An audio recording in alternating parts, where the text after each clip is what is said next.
আসসালামু আলাইকুম রহমতুল্লাহ। আজকে আমরা যেই ফোনটা রিপেয়ার করতে চলছি, ফোনটা Redmi 12।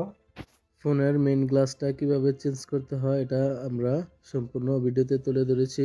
আমরা এখন খুব ধীরে স্থিরে সাবধানতার সাথে ডিসপ্লেটা ফোন থেকে খুলে নিলাম।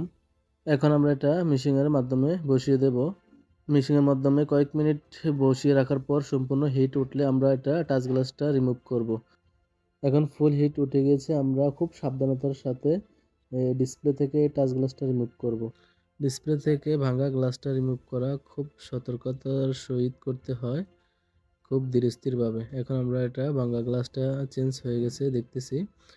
এখন আমরা এটা ক্লিয়ার করব। এখন ভালো একটা ক্লিনার দিয়ে আমরা ডিসপ্লেটাকে যে গ্লুটা আছে গ্লুটা পরিষ্কার করে নেব। এখন আমরা এটা মোবাইলের মাধ্যমে লাগিয়ে চেকিং করে নেব যে সব কিছু ঠিকঠাক আছে কি না। ফোনটা অন করব। এখন চেক টাচ ঠিকঠাক কাজ করতেছে কি না, কোনো স্পট আছে কি না এটা আমরা দেখব। না, আলহামদুলিল্লাহ কোনো সমস্যা নাই। এখন আমরা ফোনটা আবার অফ করে এটা আমরা যেই এখন নিউ গ্লাস একটা আমরা ডিসপ্লেটার মাধ্যমে বসিয়ে দেব। গ্লাসটা খুব ভালোভাবে দেখতে হবে যে কোনো স্পট বা কোনো বাবর আছে কি না। বাবর ওইরকম যতটুকু হাত দিয়ে রিমুভ করা যায় ততটুকু রিমুভ করে তারপর এখন আমরা মেশিনের মাধ্যমে এটা দিয়ে দেব। আর বাকিটা এটা যে স্পট থাকে বা বাবর থাকে ওইটা মেশিনের সাহায্যে অ্যাডজাস্ট হয়ে যাবে।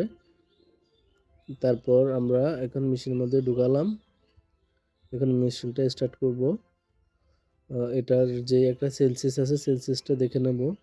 আর আমরা একটা মিনিট দেব। 8 থেকে 12 মিনিটের মধ্যে একটা টাইমিং সেট আপ করা আছে মেশিনের মধ্যে।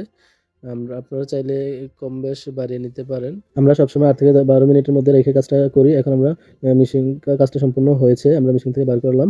এখন ডিসপ্লেটা আবার মোবাইলের মাধ্যমে লাগিয়ে চেক করব সম্পূর্ণ ঠিকঠাক আছে কি না, বা কোনো স্পট বা বাবর বা কোনো কালচে দাগ আছে কিনা এটা আমরা চেক করব। আর টাচ প্রপারলি কাজ করি না, আলহামদুলিল্লাহ আমাদের টাচ প্রপারলি কাজ করতেছে, সবকিছু ঠিকঠাকই আছে। এখন আমরা ডিসপ্লেটা সম্পূর্ণরূপে ফিটিং করে নেব। প্রিয় গ্রাহক, আপনারা যারা ভিডিওটা দেখতেছেন আপনাদের ফোনের ভাঙা গ্লাস বা যে কোনো সমস্যার সমাধানের জন্য চলে আসুন সারোয়ার মোবাইল সলিউশনে। আমাদের লোকেশন রাজামেহের বাজার, মাঠের উত্তর পাশ, স্কুল সংলগ্ন।